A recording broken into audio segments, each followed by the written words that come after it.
Welcome friends, নতুন একটা ভিডিওতে আশা করি আপনারা সবাই ভালো আছেন। সো অনেকেই আসলে এই বোর্ডটার ফুল রিভিউ দেখতে চেয়েছিলেন। এটা হলো Wuzhi Audio ZK Pro 1 এবং এটা হলো একটা 2.1 বেস টেবিল বোর্ড এবং এটার সাথে অনেক ধরনের অ্যাডভান্টেজ আছে।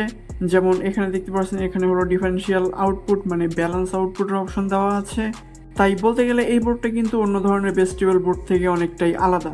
এই কারণে আজকের এই ভিডিওতে আমরা এটার ফুল রিভিউ দেখব এবং দেখব এটার কানেকশন কিভাবে করতে হয় এবং কি কি বেনিফিট আমরা পাবো এই বেস টেবিল বোর্ডটা ব্যবহার করলে এবং কোন ধরনের অ্যাম্পলিফায়ারের সাথে ব্যবহার করলে বেস্ট কোয়ালিটির সাউন্ড আউটপুট পাওয়া যাবে। তো প্রথমত যদি এখানে আমরা কানেকশন দিয়ে শুরু করি, এখানে দেখতে পাচ্ছেন আমাদের ডিসি ইনপুট দিতে হবে। এখানে হলো আমরা 12 ভোল্ট থেকে শুরু করে 30 ভোল্ট পর্যন্ত ডিসি ভোল্টেজ ইনপুট দিতে পারবো। চলুন এবার এটার কানেকশনটা আমরা করে নিই। এখানে আমি এই ডিসি ফিমেল সকেটটা ইউজ করব এখানে ভোল্টেজ ইনপুট দেওয়ার জন্য।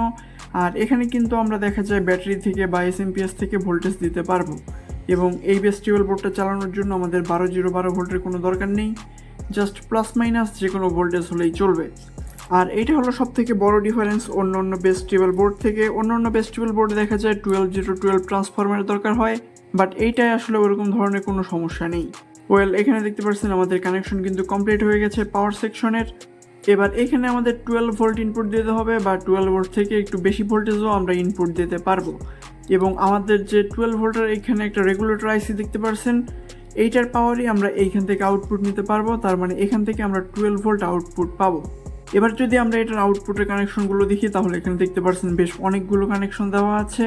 সো এখানে আমাদের যে মেইন দুইটা কানেকশন সেটা হলো এই দুইটা সাইড এবং এইখান থেকে হলো আমাদের স্টেরিও যে আউটপুট হবে রাইট এবং লেফট চ্যানেলের এবং এখান থেকে আমরা সাবউফার আউটপুট নিব। বাট এখানে একটা বড় অ্যাডভান্টেজ হলো এখানে আমরা কিন্তু একটা স্টেরিও মোডে সাবউফার প্লে করতে পারবো। যেমন আপনারা দেখতে পাচ্ছেন স্টেরিওতে সাধারণত দুইটা স্পিকার থাকে রাইট এবং লেফট। এই বেস টেবিল বোর্ডটা ব্যবহার করলে আমরা কিন্তু দুইটা সাবউফার কানেক্ট করতে পারবো রাইট এবং লেফট চ্যানেল। সো এইটা আসলে কতটা প্রিমিয়াম বেস আউটপুট দিতে পারবে সেটা আপনারা হয়তো বা বুঝতে পারছেন। আর আমার মতে এরকম ধরনের আসলে এখন পর্যন্ত কোনো বেস টেবিল বোর্ড নেই যেটাতে আসলে স্টেরিও মোডে সাবউফার চ্যানেল থেকে আউটপুট হয়। তো এইটা আসলে সাবউফার চ্যানেলের দুইটা মোড দেওয়া আছে, বাট আমরা চাইলে এখানে সিঙ্গেল অ্যাম্পলিফায়ার ব্যবহার করতে পারি রাইট এবং লেফট চ্যানেল এক করে এবং গ্রাউন্ড কানেকশন নিয়ে। বা এখানে চাইলে কিন্তু আমরা একটা স্টেরিও অ্যাম্পলিফায়ারও ব্যবহার করতে পারি, সেক্ষেত্রে আমরা স্টেরিও অ্যাম্পলিফায়ারের দুই চ্যানেলে দুইটা সাবউফার কানেক্ট করতে পারবো। অন্যদিকে এইখানে হলো আমাদের অডিও ইনপুট দিতে হবে। এখানে আমরা যে কোনো ডিভাইস থেকে অডিও ইনপুট দিতে পারি, কম্পিউটার, মোবাইল, ব্লুটুথ। এই হলো আমাদের অ্যাম্পলিফায়ার দেখতে পাচ্ছেন, একটা টেস্ট অ্যাম্পলিফায়ার বলা যায় এটাকে। এখানে হলো একটা 100 ওয়াটের মোনো অ্যাম্পলিফায়ার আছে TPA3116 এবং এইখানে একটা 100 ওয়াটের স্টেরিও অ্যাম্পলিফায়ার আছে যেটাও হলো TPA3116 এবং স্পিকার প্রোটেকশন বোর্ড হিসেবে এখানে আমি এই মডিউলটা ব্যবহার করেছি। সো এখানে যে দুইটা চ্যানেল আছে এই দুইটা চ্যানেলে আমাদের রাইট এবং লেফট চ্যানেলের স্পিকার কানেক্ট করতে হবে এবং এইখানে যে চ্যানেলটা দেখতে পাচ্ছেন এটা হলো আমাদের সাবউফারের চ্যানেল বা মোনো অ্যাম্পলিফায়ারের চ্যানেল। এই হলো আমাদের দুইটা কেবল। এখানে দেখতে পাচ্ছেন এটা হলো আমাদের 100 ওয়াট মোনো যে অ্যাম্পলিফায়ার আছে এটাই যাবে এবং এই কেবলটা হলো আমাদের এই স্টেরিও অ্যাম্পলিফায়ারটার। এবার এখানে আমাদের যে বেস টেবিল বোর্ডটা আছে এইখানে যে দুইটা আছে এই দুইটাই হলো মেইন। তো এটা দেখতে পাচ্ছেন এটা হলো সাবউফার চ্যানেলের এবং এইটা হলো স্টেরিও চ্যানেলের। এখানে সাবউফার বা 100 ওয়াট মোনো যে অ্যাম্পলিফায়ারটা আছে সেটা আমি এইখানে কানেকশন করে দিব। এবার আমাদের স্টেরিও যে অ্যাম্পলিফায়ার আছে এই অ্যাম্পলিফায়ারের কানেকশনটা আমরা এইখানের স্টেরিও আউটপুট থেকে নিব। সো এই দুইটা অ্যাম্পলিফায়ার কিন্তু কানেক্ট হয়ে গেল আমাদের বেস টেবিল বোর্ডের সাথে। এবার এটা ইনপুট হিসাবে আমি এখানে ফোন থেকেও ইনপুট দিতে পারি, বাট এখানে আমি একটা ব্লুটুথ ডিভাইস ইউজ করব, সেক্ষেত্রে আমি ওয়্যারলেসলি মোবাইলের মাধ্যমে মিউজিক প্লে করতে পারবো। সো গাইস এখানে কানেকশনটা আপনাদের একবার দেখিয়ে দিই। এই হলো আমাদের বেস টেবিল বোর্ড। দেন এখানে আছে হলো আমাদের ব্লুটুথ মডিউল, এখানে আপনারা যে কোনো ধরনের ব্লুটুথ মডিউল ব্যবহার করতে পারেন। দেন এখানে আছে আমাদের অ্যাম্পলিফায়ার সেকশন এবং এই হলো আমাদের স্পিকারগুলো। যদিও আমি জাস্ট টেস্টিংয়ের জন্য এখানে ছোট স্পিকার ব্যবহার করছি, বাট আপনারা চাইলে কিন্তু আর বড় বড় স্পিকার ব্যবহার করতে পারেন। এবং পাওয়ার সাপ্লাইটা এখানে জাস্ট আমি দেখিয়ে দিই। এখানে আমি একটা পাওয়ার সাপ্লাই ব্যবহার করছি যেটা হলো 19 ভোল্টের, যেটা দিয়ে আসলে দেখা যায় স্পিকার প্রোটেকশন এবং এই দুইটা অ্যাম্পলিফায়ার চলবে। এবং এইখানে আমি একটা 12 ভোল্টের পাওয়ার সাপ্লাই ব্যবহার করছি যেটা দিয়ে দেখা যায় আমাদের এই বেস টেবিল বোর্ড এবং ব্লুটুথ চলছে। এখানে আরও একটা বিষয় আপনারা জেনে রাখতে পারেন, এখানে দেখতে পাচ্ছেন আমাদের জাস্ট দুইটা মেইন আউটপুট থেকে এই দুইটা অ্যাম্পলিফায়ার ইনপুট দিয়েছি। বাট এখানে আপনি যদি চান আরও একটা বা দুইটা অ্যাম্পলিফায়ার ইউজ করবেন এরকম, সেক্ষেত্রে কিন্তু এইখান থেকেও আপনারা আউটপুট নিয়ে ওই অ্যাম্পলিফায়ারে দিতে পারবেন। সো একসাথে দেখা যায় অনেকগুলো অ্যাম্পলিফায়ার আপনারা চালাতে পারবেন, এতে গেইন আসলে কোনোটার কম হবে না। চলুন এবার একটু মিউজিক প্লে করি, দেন আমি বলবো এটার সাউন্ড কোয়ালিটি অ্যাকচুয়ালি কেমন।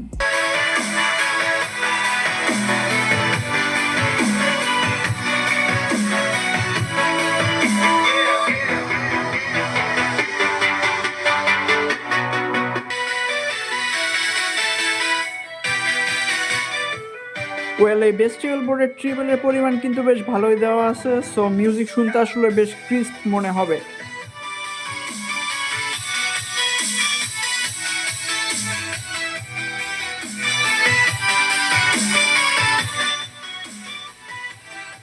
গেইনও যথেষ্ট পরিমাণ দেওয়া আছে বাসায় ইউজ করার জন্য, এবং সাউন্ড ফুল দিলেও কিন্তু একদম সাউন্ড ফাটে না, একদম ক্লিয়ার থাকে।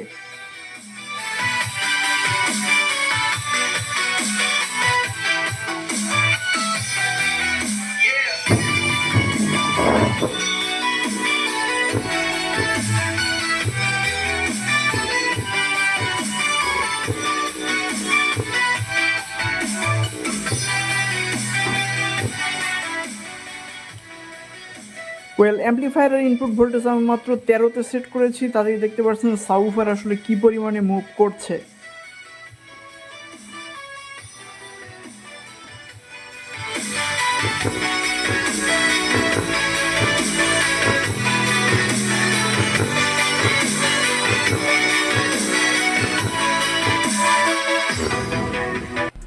সো গাইস, এটার সাউন্ড কোয়ালিটি আপনারা দেখতে পাচ্ছেন কতটা প্রিমিয়াম এবং কতটা ভালো, এবং সব থেকে যে ভালো বিষয়টা আমার কাছে লেগেছে সেটা হলো যদি এটা ভলিউম এবং বেস আমি একদম ফুল দিয়ে দিই সেক্ষেত্রেও কিন্তু আসলে কোনো ধরনের সাউন্ড ফাটে না বা কোনো ধরনের ডিস্টরশন সাউন্ডে আসে না। অন্যদিকে দেখা যায় এরকম সিঙ্গেল সাপ্লাইড যে বেস্টিবল বোর্ডগুলো পাওয়া যায় ওইগুলোর কোয়ালিটি আসলে খুব একটা বেশি ভালো হয় না, গেইন অনেক কম থাকে এবং সাউন্ডের ক্লিয়ারিটি কম থাকে।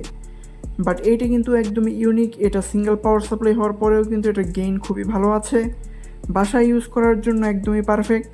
অন্যদিকে এটার সাউন্ড কোয়ালিটি কিন্তু খুবই প্রিমিয়াম, ফুল সাউন্ড দিলেও আসলে কোনো ধরনের ডিস্টরশন আসে না এবং প্রত্যেকটা ফ্রিকোয়েন্সি খুব ভালো মতো শোনায়।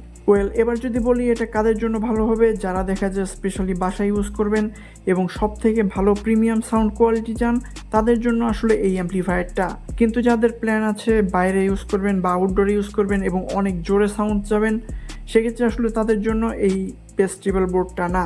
আর সব থেকে ভালো হয় যদি আপনারা এরকম টিপিএ 3255 বা টিপিএ 3116 যেসব অ্যাম্পলিফায়ার আছে এগুলোর সাথে যদি ব্যবহার করতে পারেন সেক্ষেত্রে আসলে একদম টপ পারফরমেন্স পাবেন।